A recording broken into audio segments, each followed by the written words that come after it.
You guys are so close. Is it Laura, Susie, all on Twitter? Brown-headed parrot, green parrot. Okay, I'm going to give you a little hint. It's not a parrot.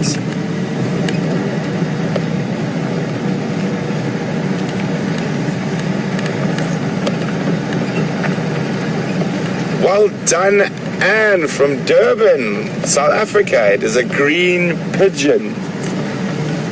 And now for the interesting thing about it that sets it apart from the rest of its families, or the other birds in its family.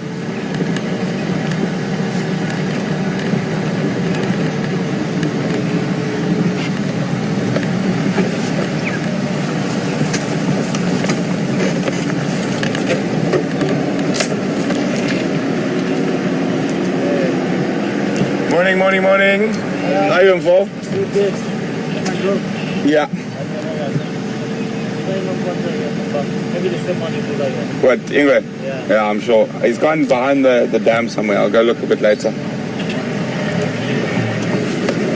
So Boulere also said it was a green pigeon. Well done.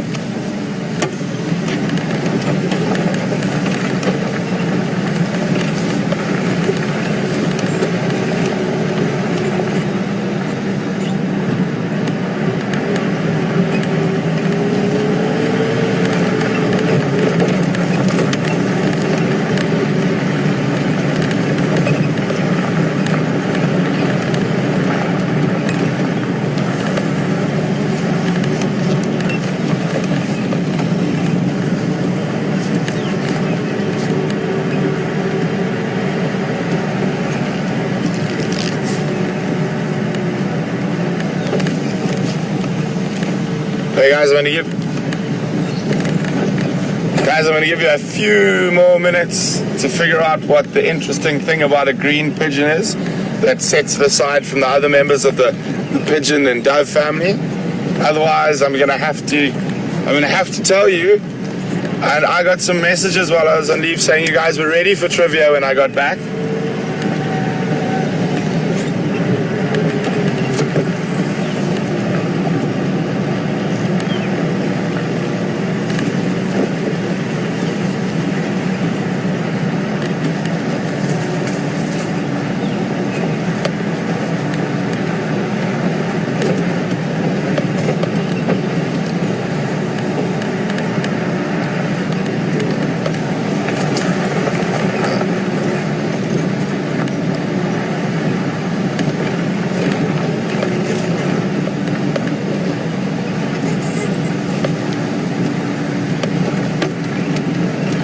Okay, so I'll wait till I tell you till I get to Twin Dams Road. So times are running out, guys. Everyone's on Google now. I know, everyone's on Google. Who's got the fastest fingers? And who can sift through and find the right information?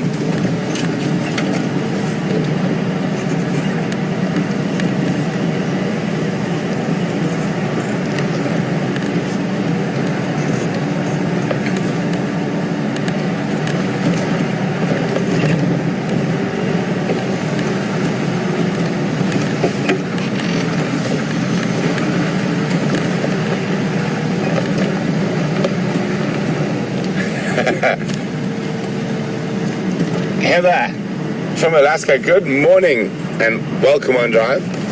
Heather says they've got little tiny yellow leg warmers.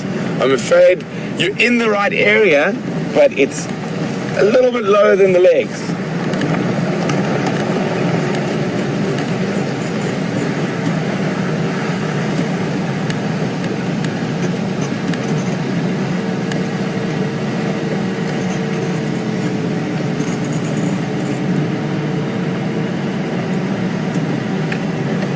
Okay, we've got an answer.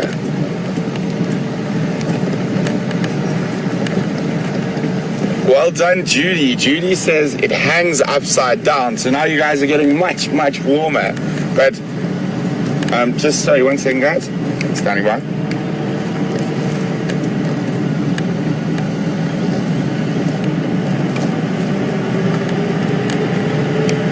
Copy, thanks very much, Andrew. I'm going to be there in 2 minutes. I'm on Twin Dams Road. Okay, so guys, there's lots of fresh elephant dung on the road, and Andrew just called me and said there's some elephants drinking, so we're going to shoot up ahead. But the answer is the feet.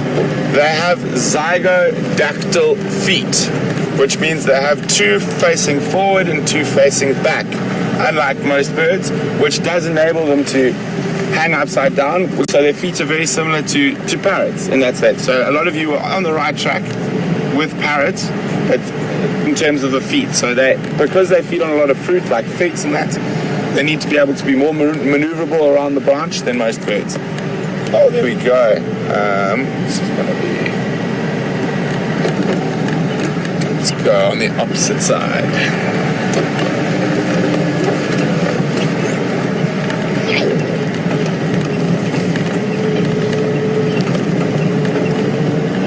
Oh no, don't go away from the water, go.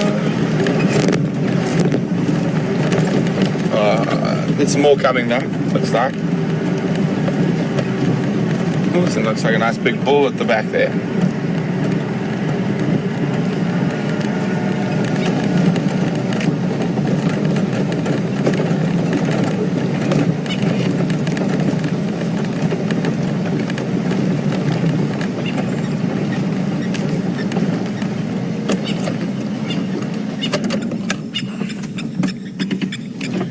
Morning, elephants.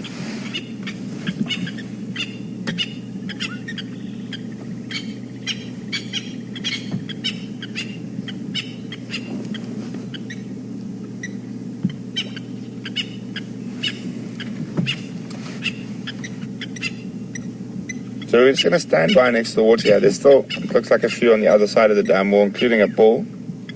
And hopefully they move towards us. If they don't, I'll just shoot around and go find them again.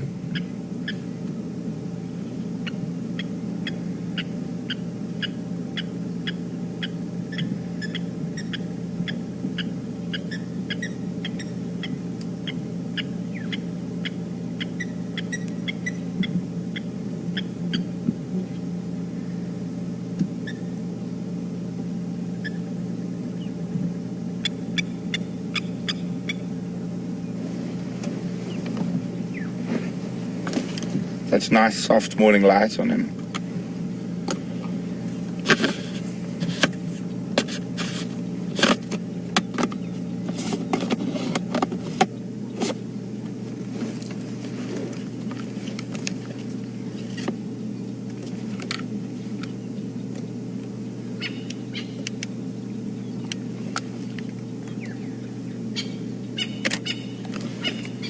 Those of you hear a few clicks, not to worry, it's just my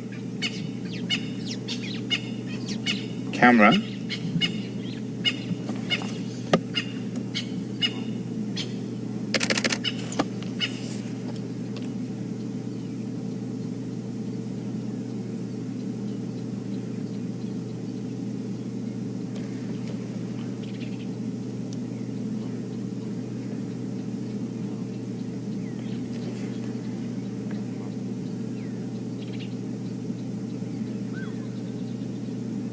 He's in no hurry.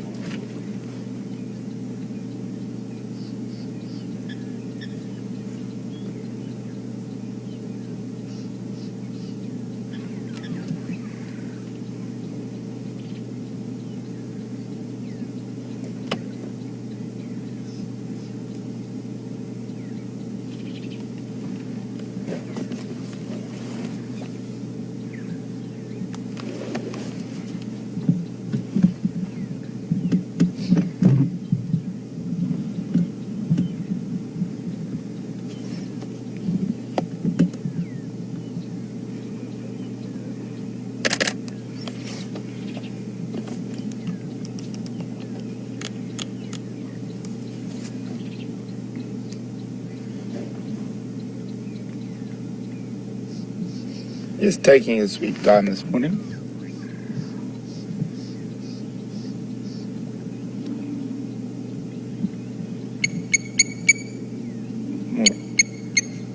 Hear all the blacksmith lapwings calling.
Good morning, Ramona from Missouri.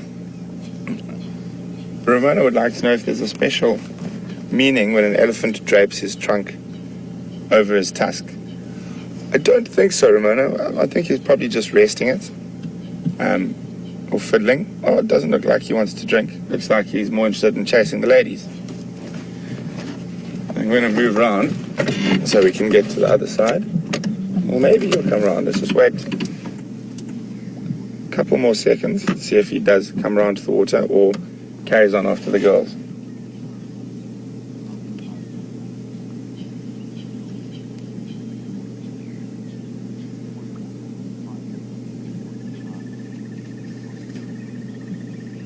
You can hear the others feeding off to the east. And he's going to go straight after the girls.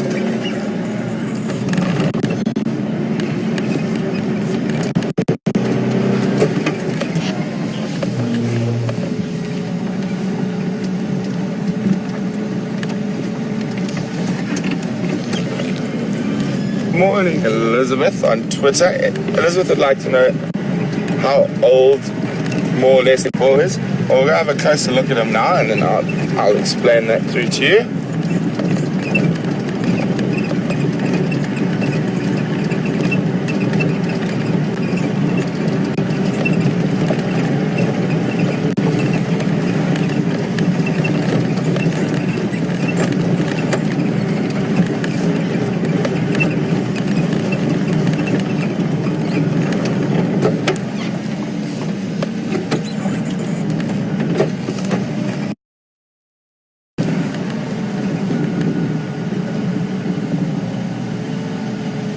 Looks like it's going to drop into the drainage line, so shall we.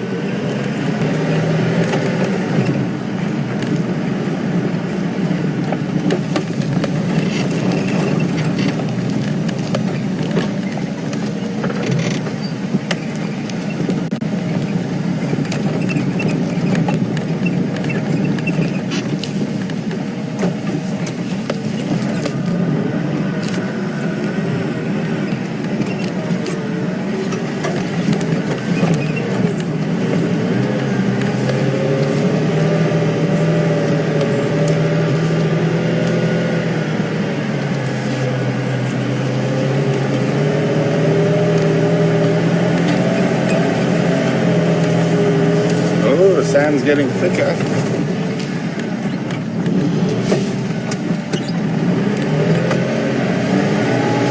Oh, if it gets drier, let's try a different angle.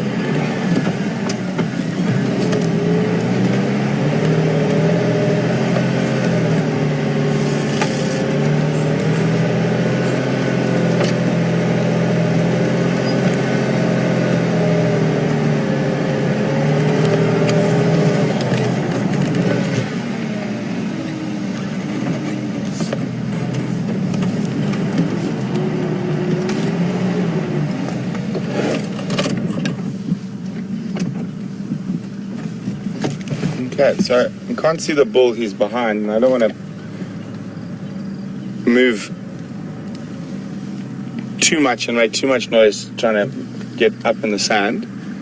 So I'm sure they'll move out towards us rather than us moving towards them, which is always better. Rather let the animals come into your space than force yourself on their space. But from the brief view I saw, it's probably around between 25 and 30, but I'll have a better look when he comes out into the open.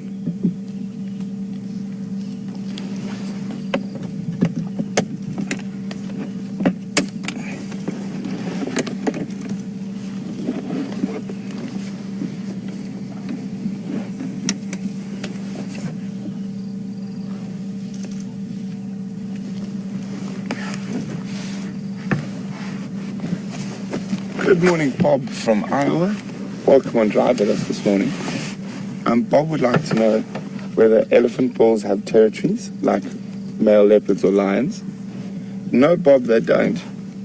They have home ranges that they wander in, and elephant bulls will often stay together, and the only time they really compete is when they're in must and there's a female in estrus. Other than that, they tolerate each other and actually spend quite a lot of time with each other, and quite often spend a lot of time away from the breeding herds of females. It's just too much noise and commotion a lot of the time around the females. So the reason this bull might be following is that there's one of these females is about to come into estrus or just ended estrus. But I don't think he wouldn't quite be the dominant bull around this area, just judging from his age. So he would sort of hang around on the peripheries. Whereas the older, sort of bigger bulls would do most of the mating. It can be incredibly frustrating for a male elephant. And they reach sexual maturity between 12 and 15 years old, and often they only get to mate when they're about 30, when they're big enough to compete with the older animals.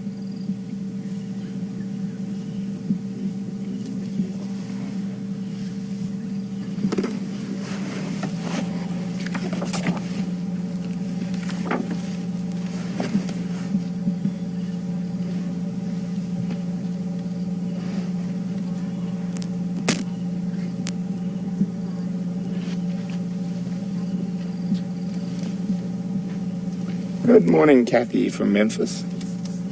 Welcome on Drive with us this morning. Kathy would like to know, why do elephants stick out their ears? Is it a sign of aggression? I'm presuming, Kathy, you're not talking about the way these guys' ears are operating at the moment, the flapping. What they're doing at the moment when they stick out their ears is a cooling system. It's their air conditioning system.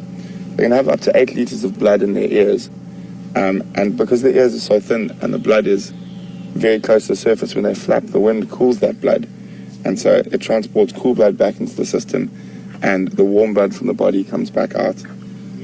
But when they do raise their ears and raise their heads, when they're giving us a warning or whatnot, it can be a sign of aggression, and they do it to make themselves look bigger and more imposing, which you would think an elephant is as big and as imposing as it needs to be.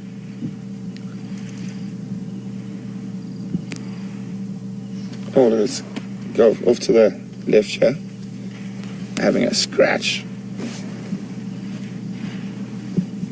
having a good rub against the bank there, an itchy bum. That could be for a few reasons. Most of your large herbivores have a species of botfly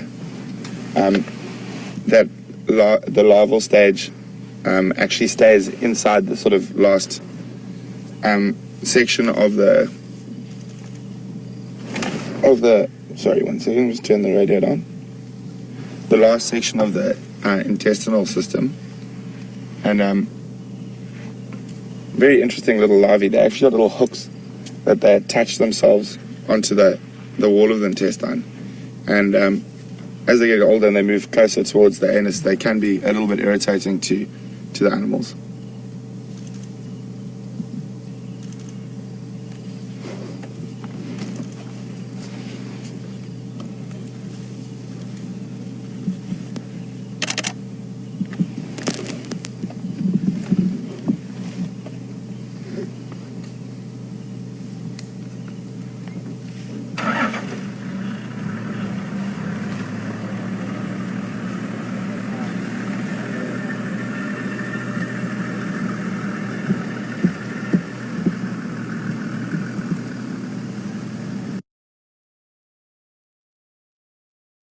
time for a little elephant there.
Good morning, Pam.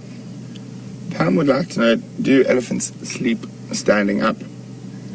The bigger bulls and older cows do sometimes, but the younger animals do lie down on their sides.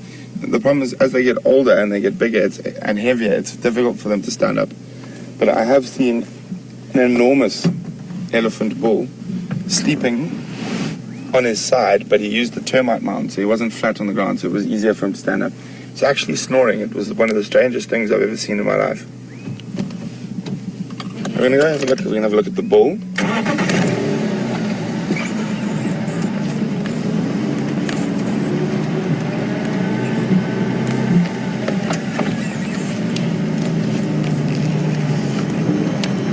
See what he's up to.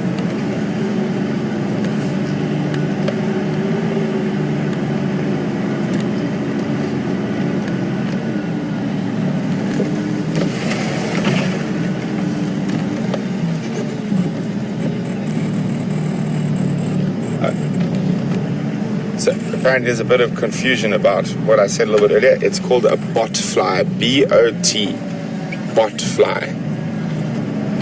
But it does live in the butt, so butt fly larva could also work.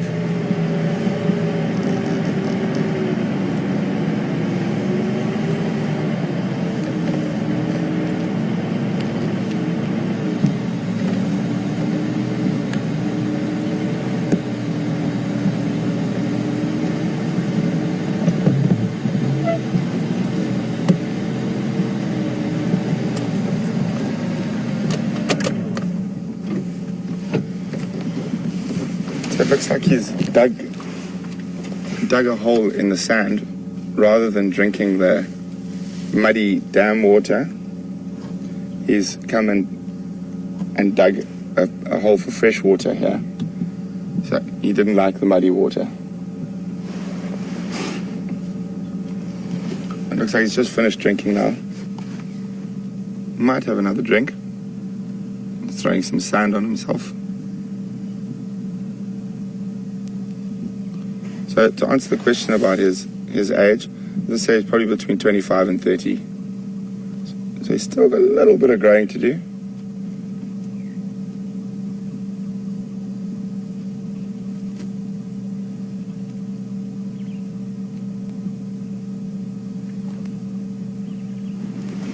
It's amazing how dexterous their trunks are.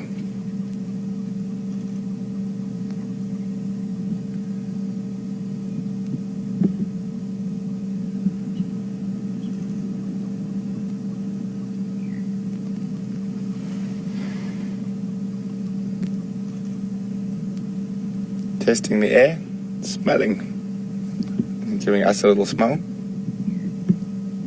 Hope Romeo had a shower this morning. First one in weeks.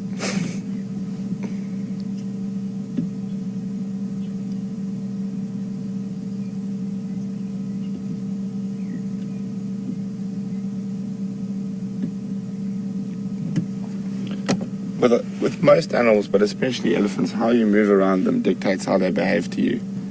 So you always want to keep your engine revs low, move slowly, and you never, with all animals, you never, oh, the cats can be a bit different, you know, especially with elephants, you never want to drive directly at them. You would always prefer to drive across the face of them. It's sort of non-threatening behavior.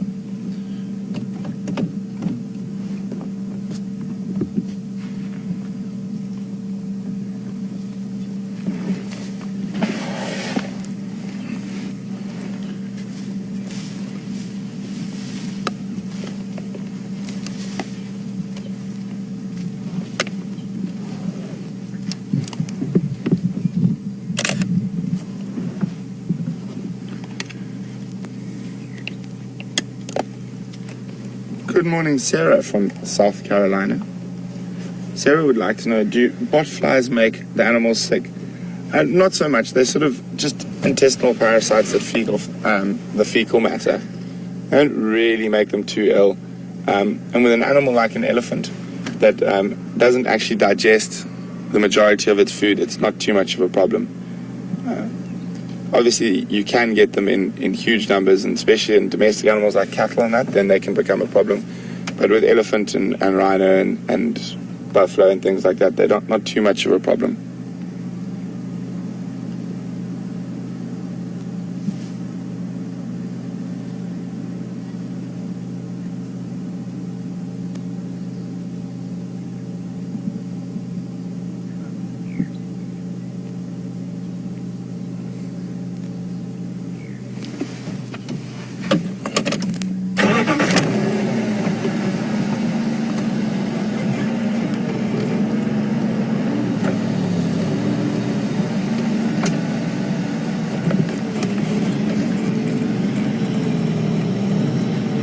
Good morning, Virginia from Kentucky.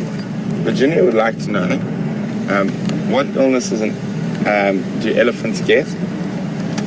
Virginia, I'm not actually 100% sure on all the illnesses that elephants get. The one thing I know that does trouble them in some of the more arid parts of Africa, and in particular the Chobe region of Botswana, is they're quite often killed by anthrax spores, especially during the dry season.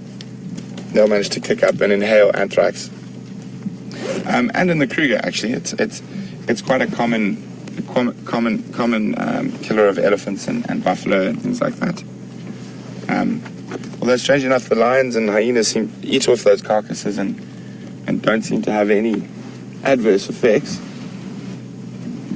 But I'll take out my mammal Bible and have a quick look and see if I can find any others.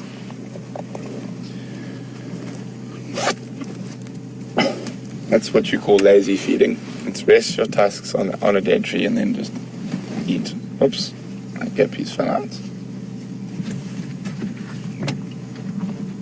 Well, it looks like he wants to come this way, so I'm just gonna, he might go around us.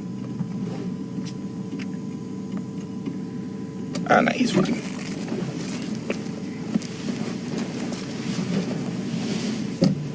He might give us a little head shake as he walks past us.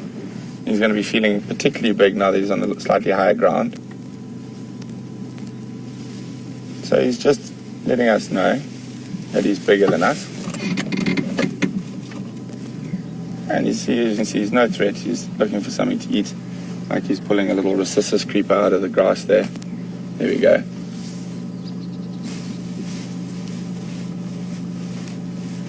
So when an elephant's this close to us, and he is very close, it's probably about 3 meters, the worst thing you can do now is to start and move your vehicle, because he'll start feeling a bit threatened. So, and he's on a high ground above us.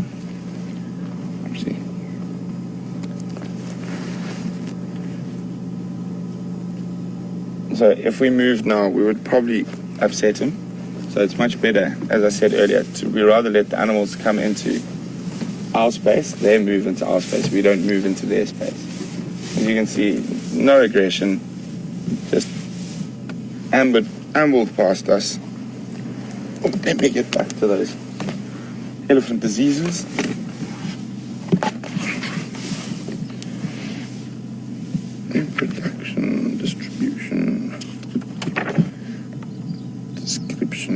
Taxonomic notes.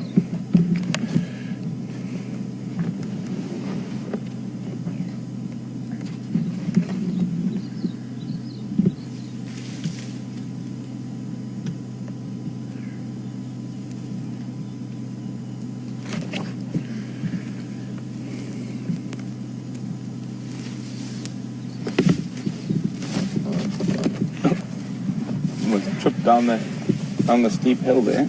Yeah, let me. He's going back to the water. I'll just sit now. Well, Romeo can still see him there.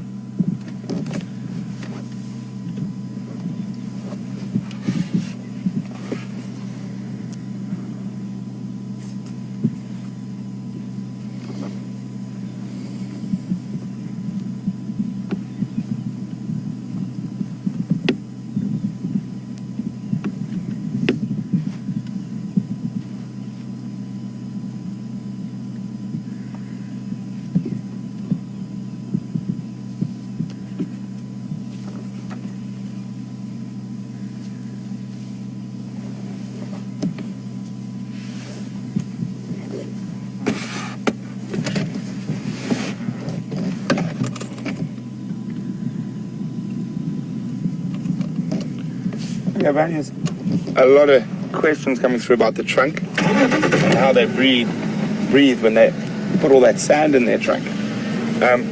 Well, there's a very, very intricate network of hairs inside the trunk, and that's what filters out the sand. And also they do just blow out really hard. And I mean, I'm sure you've heard or seen, either with us or online, elephants trumpeting. So that's a huge blast of air that will clear out all that sand and stuff like that. And when it comes to breathing, they breathe like most things. Breathe in and then out. What's he up to now?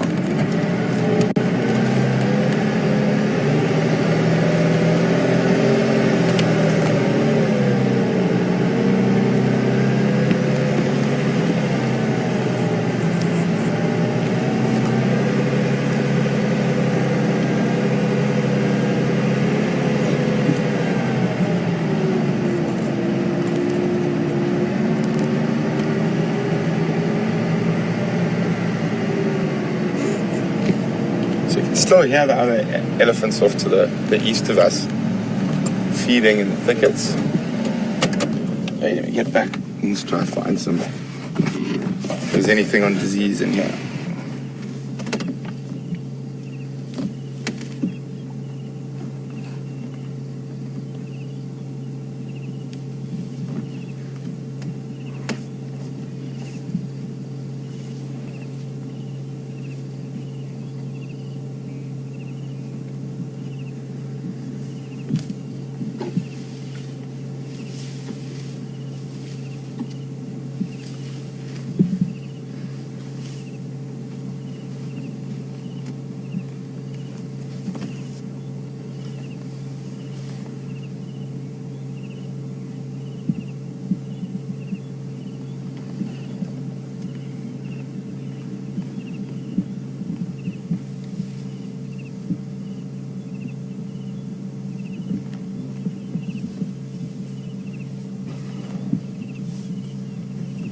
Guys, I'll be back with you in a second. I'm just trying to read through this mountain of information quickly to see if I can find anything on disease.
Well, I can't actually find anything in my book about disease in elephants. And the only thing I know that's not really a disease, it's more that inhaling of spores, is anthrax. I'm sure there must be some diseases that maybe elephants just don't get diseases that commonly. I'll have to have a proper look when I get back to camp.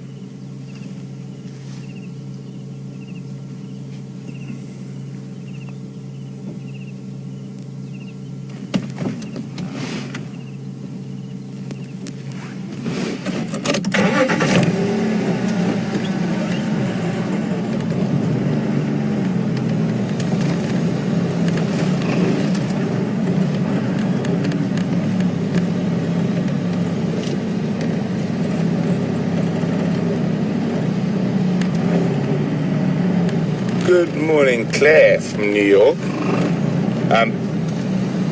Claire would like to know whether the wrinkles in the elephants help with temperature regulation. Claire, I personally haven't heard that before. And I personally don't think so. Because if you look at different types of different elephants, all have different amounts of wrinkles. I mean, maybe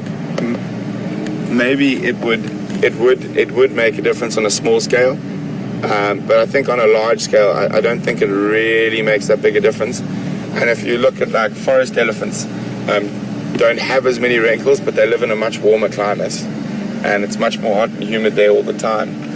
So I don't know. I personally don't think so. I think maybe on a very small scale, it might have an effect. Keeping a little bit of moisture or whatnot in there, and then with the evaporation and wind might make a small difference, like when we sweat. But I don't think it would be a major temperature controlling or even temperature control aid.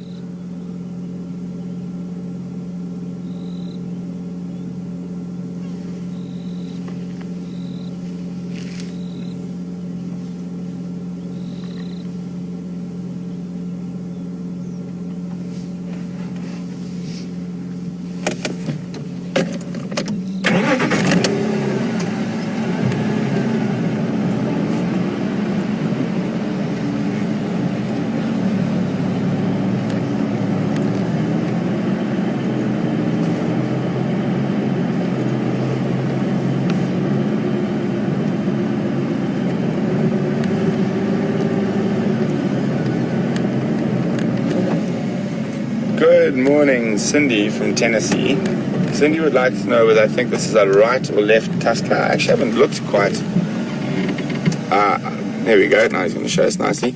I think he's going to confuse us all, and he's going to be an tusker. It does look like he uses both tusks, and doesn't seem to favor one. I'm just going to have a closer look, see if there's a little bit more wear on the ends of one than the other. So the right, now we just need a picture of the left so I can zoom in and have a look. Looks maybe like he has a slight preference for the left tusk, but very slight. Please watch your head. Oh, sorry. So what we're looking for, Cindy, can you zoom in on the tusks there, Romeo, please? It's right on the edge. You'll start seeing sort of a sharp edge wearing or whatnot, and that looks pretty nice and round, the right tusk, and we'll wait till we get a better look at the left tusk.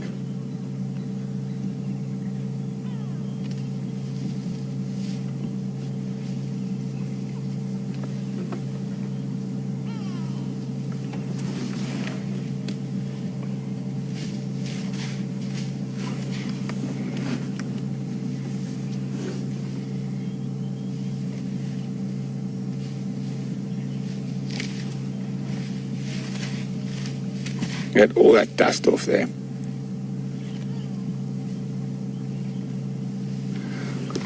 Well, until we get a good view, I don't want to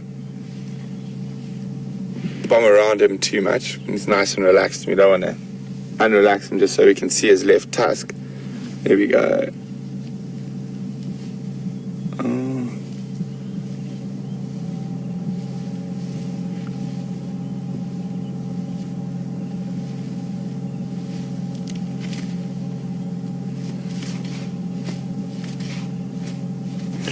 we'll do is we'll hop around him so you can have a look at his left tusk. There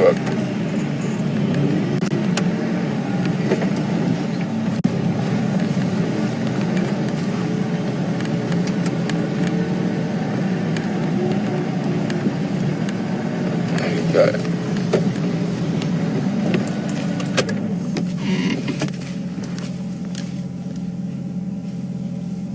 Looks like it's a slightly more wear on the left tusk, but very, very slight. You can see it's a little bit sharper, but he looks like he might be an ambi tusker, just to confuse us all.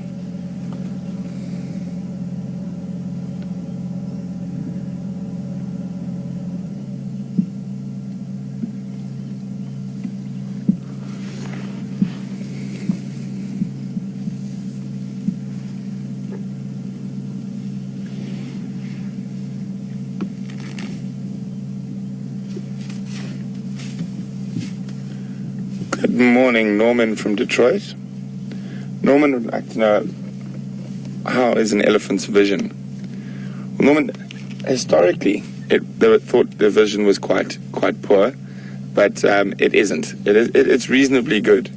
Obviously, all their senses are quite good. Their hearing, the smell, their eyes. But that's the savanna elephants. I definitely noticed that forest elephants, the vision isn't that good. And that could be from living in a very dark environment majority of the time. They rely much more on their hearing and their smell than on their sight. But I don't think elephant eyesight's bad at all. It is quite good for an animal compared to some of the other larger mammals, like rhino, whose eyesight is quite bad.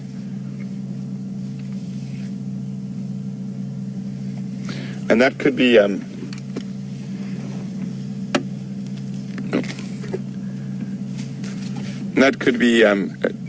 because they need to feed off fruit and stuff like that, and maybe seeing what's ripe or whatnot. Although I don't know, they should be able to smell that. But I've just heard in my ear, Scott's got something quite interesting. So while he does, we're going to cut across to Scott quickly and see what he's got.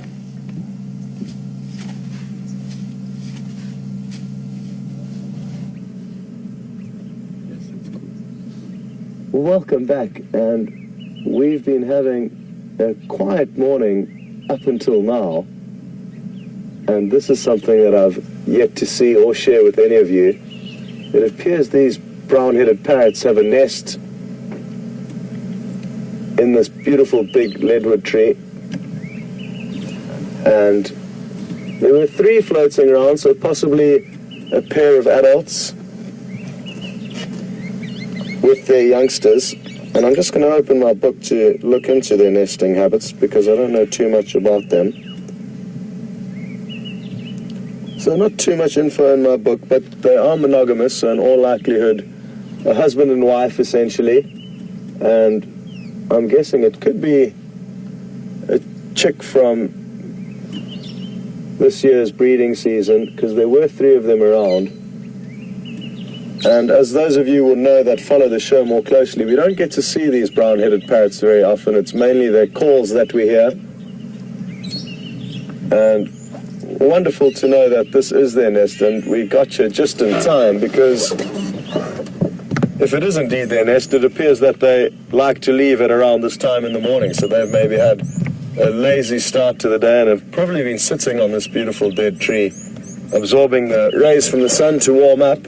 And definitely worth keeping track of, and next time we are on this road, we'll definitely know now to have a look for them here. It's interesting because myself and VM drove down this very road yesterday afternoon and didn't see anything in this tree, yet now that we've come at a slightly different time, we've learned something quite interesting. So, great to hear. Has it got a kill? Yeah. I'm just gonna... Oh, should I creep forward or stay here? I think we can stay here, wildebeest, because it's jumping around. And VM just spotted a yellow-billed hornbill, which appears to have a kill. Oh, look at that. It's a chameleon, is it? No, it's a katydid. I thought it was a chameleon, but it's a large insect. It's a praying mantis. It looks like. I thought it was another insect called a katydid, but that's a big praying mantis that it is about to gobble up.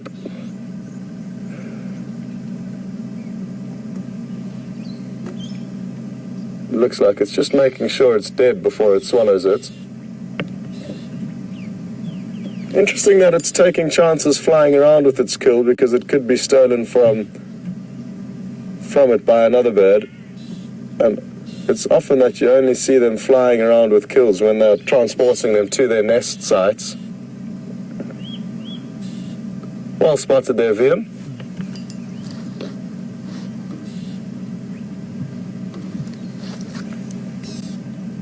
Great to hear that you've been having an enjoyable morning with Brent and the elephants.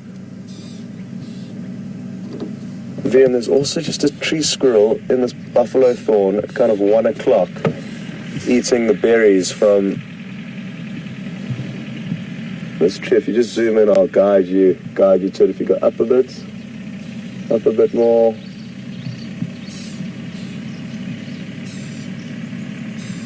Where is it hiding? Down a bit. It's right kind of in the center of the shot there now. There we go. So we can see a little tree squirrel feeding on the fruits of this buffalo thorn. And they are quite tasty. Even as humans, if you're desperate, you can chew on these fruits, and they've got almost a sugary coating, you could say. I'm going to see if we can creep up a little bit closer.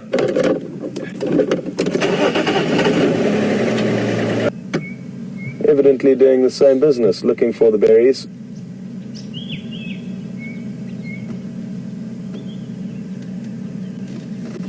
And this is a great example now of having stopped in one area to look at a certain animal. And by being stopped, you slowly start to realize that there is so much going on around you that unless you are stopped, though, it's difficult to take note of all of these small animals going about their daily business. I am going to continue to creep forward, though.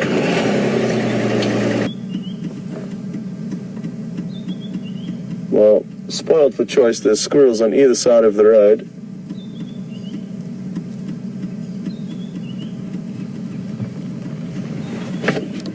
So VM's just panning across now to the one on the right, which seems to be a little bit more active and has got better sunlight. Look at that. Beautiful.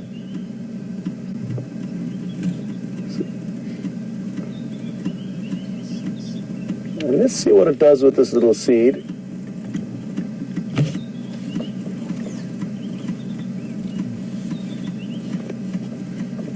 I'm interested to see whether it's just going to eat that sugary coating that I described to you, or if it'll eat the whole seed itself. It appears to be,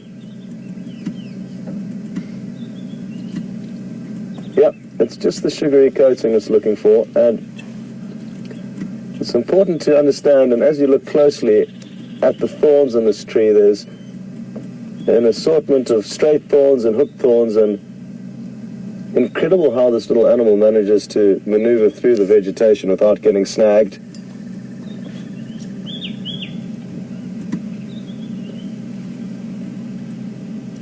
They're not the only animals to feed on these fruits. It was just a few days ago that we saw a grey go-away bird also hopping around one of these buffalo thorn trees feeding on the fruits.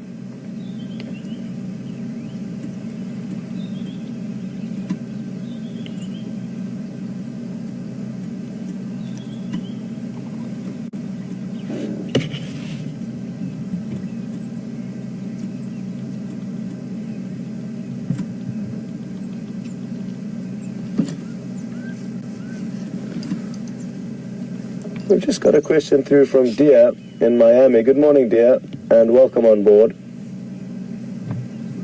Dia's done some research on the brown-headed parrots that we've just been looking at, and she realized that she has Or that there are also, what have you got there, Vim? Some Franklin. Mongoose. Awesome, look at this. I can't see them, but Vim can, so I'm just having a look at them in the monitor.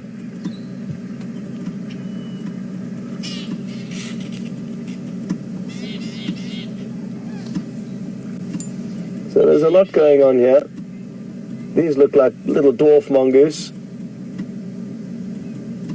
Are they dwarf or are they banded? I can't see clearly enough.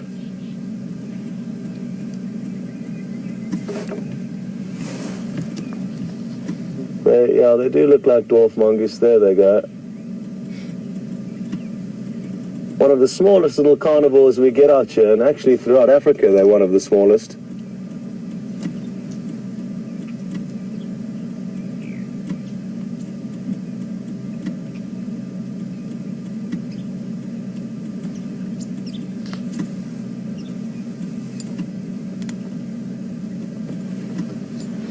So they, unlike the squirrel, will probably not be feeding on the berries. You do get some carnivores that will occasionally feed on berries, but I'm not sure what they are foraging about for exactly there. They're maybe also just starting their day.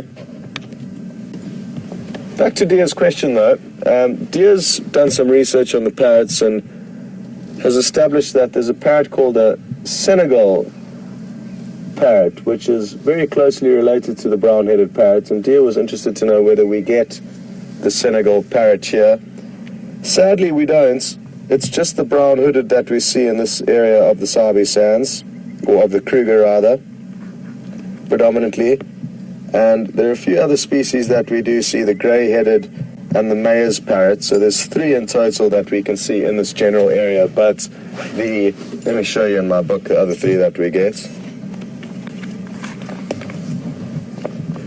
Or the other 2 that we get, but they're further up to the north of the Kruger Park, so it's only the brown-headed we see here. And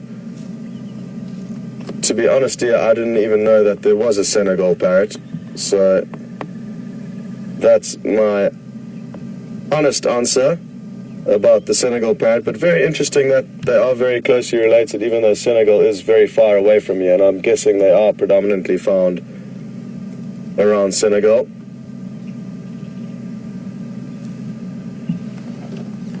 Good.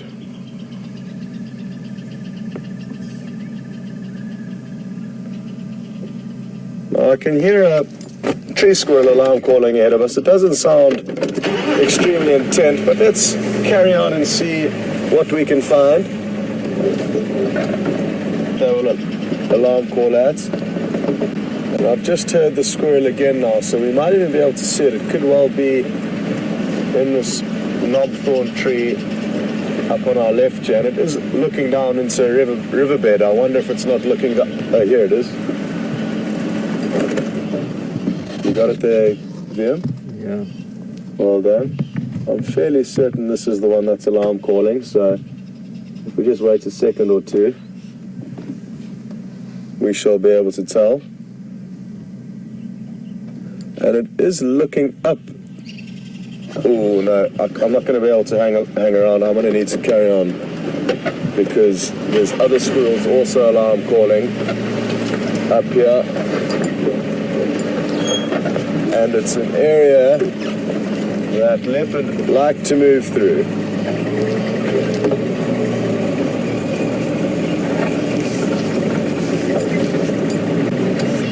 Now the squirrels up ahead here are alarm calling far more intensely than the one further back there, so they may be closer to whatever it is that is of danger. Oh no, there it is over there. What have they seen?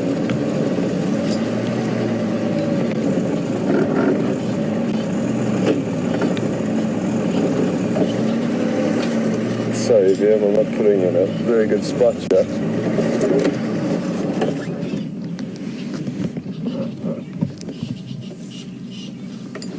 There is something that is frustrating these squirrels. Now the problem is, as I just mentioned a little bit earlier, they could be alarming at a multitude of different carnivores,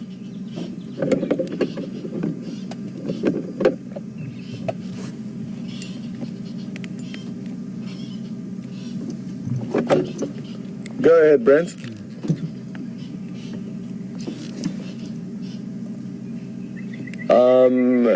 In the Mulwati on Gowrie Main. Just come off Leadwood Road. It's a bit of prey. Okay. Oh, well done, wildebeest. So, VM has spotted exactly what it is that they're alarm calling at, and I was looking on the ground hoping for it to be a leopard, but VM thankfully had a different idea, and he's found the bird of prey. And it's a beautiful bird of prey that's got a very distinctive stance and also a very distinctive head shape. So it sits very vertically upright, and it's got a large bulbous head along with a bright yellow eye that you may be able to see if it does turn its head towards us. There we go. That's probably a little bit better. Now, I'm going to leave this one up to you guys to identify. So please send through your thoughts as to what it may be to Nikki in the final control. And I'll let you know in a few minutes to see if you've got it right.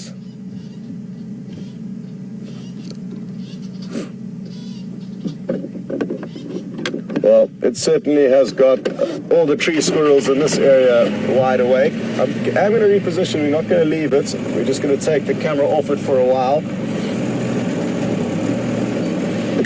Excuse me, as we reposition. A great example, though, of how animals like squirrels can lead you to interesting animals that you could ordinarily drive past if you weren't tuned into the fact that there was some potential danger in the area. And the danger this morning is coming in the form of an eagle.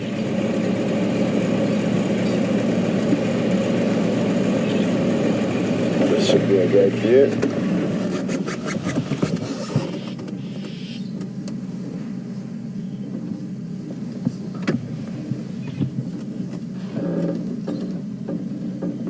There is something about this specific eagle and its stare that really is captivating. And you can see it's extremely focused at the moment. It is swiveling its head around from side to side, so potentially looking for some prey. And you may have heard some loud screeching. That was a parrot flying past.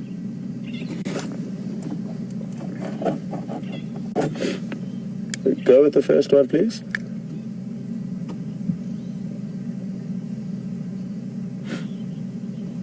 Go again with the first one. Okay, so far we've got fish eagle and battleur as two potential answers. Now, sadly, those are incorrect. The closest of the two probably would have been battleur, though. Fish eagles are more similar, or quite similar to a bald eagle, I guess.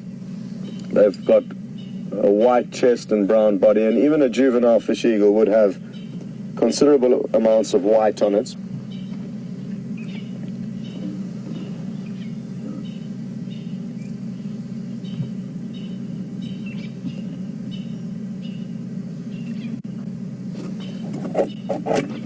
That's affirmative. Well done. So Nikki in final control has managed to get it right. So now she knows what the correct answer is, which is useful because obviously now she knows all of the correct answers that come through. She can feed through to me.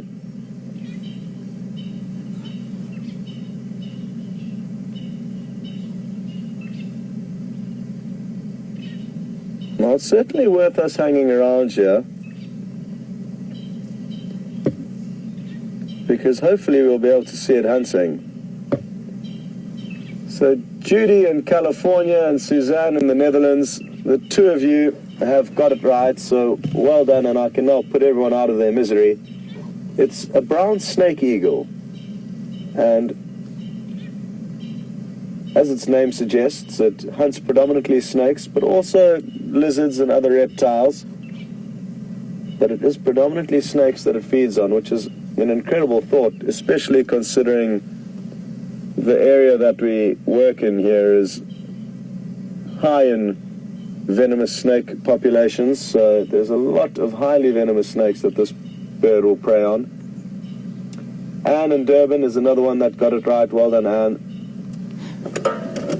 Now what, as I was saying, it is worth us spending time here. The chance of seeing it catching something is very small, but the only way of increasing that small likelihood is by hanging around and watching them. Wouldn't it be incredible to see it catching a snake?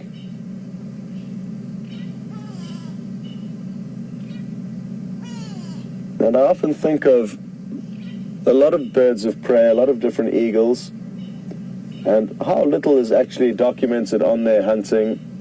For obvious reasons, they're difficult animals to film, and if they fly off to make a kill even from here, we may not be in the right position to see it. But with technology these days, imagine if you could have a camera, a tiny camera on its back, and as it flies around, you could follow its daily business. Because they are incredible predators, and to watch them hunting or get a better insight into their hunting really would be phenomenal for us to see. I also find it hard to believe that they can feed predominantly on snakes. They will substitute their diet also with lizards and other animals, but you wonder how many snakes they're required to catch on a daily or weekly basis to sustain themselves.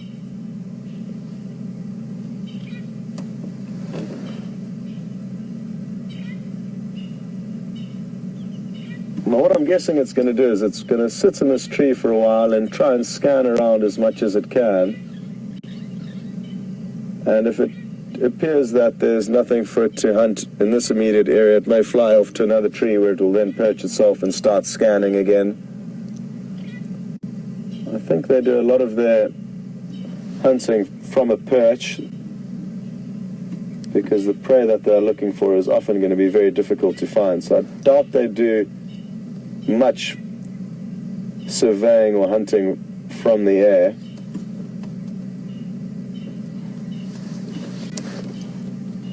Nikki's just asked whether would they maybe feed on a squirrel if they can't find any snakes. And yes and no. When I read up in the book, though, it says that they are, and I'm just going to double check exactly what it says in the book right now, but it says their food is mainly snakes, also lizards, water monitors, frogs, rodents, and insects. So I guess even though squirrels aren't rodents, they will fit into that bracket and could well feed on squirrels as well.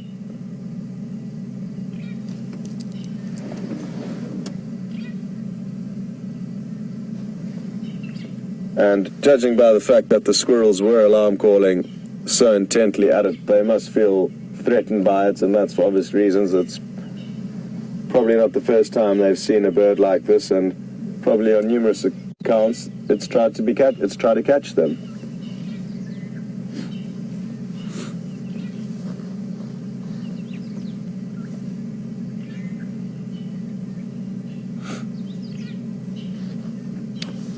We've just got a question through from Lois in Buffalo. Good morning, Lois, and welcome on board.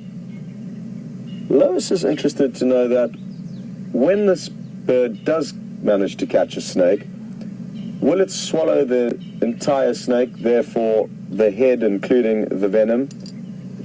And yes, Lois, they often swallow the head first, so that'll be the first part of the snake that would go into the snake's stomach in all likelihood.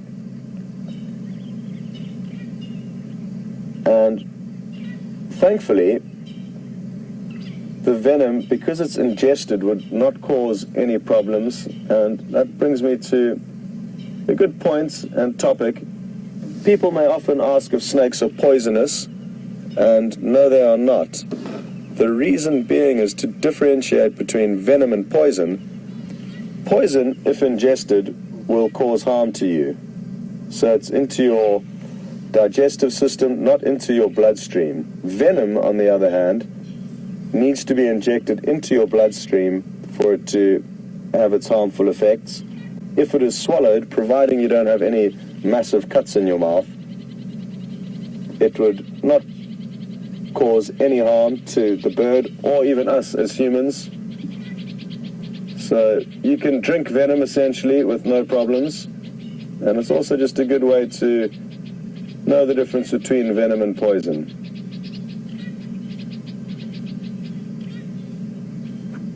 One of the very few times, Lois, that I have managed to see a brown snake eagle with a snake kill, it was finishing off what looked to be a boomslang, and there was probably about 6 inches remaining of the tail of the boomslang, and the boomslang had somehow managed to wrap that last 6 inches around the snake eagle's head, and this prevented the snake eagle from being able to swallow that final little 6 inches of the tail. So that was quite a funny sighting to witness, because this poor snake eagle probably had 4 feet of snake in its stomach, and just the remaining 6 inches it couldn't get down.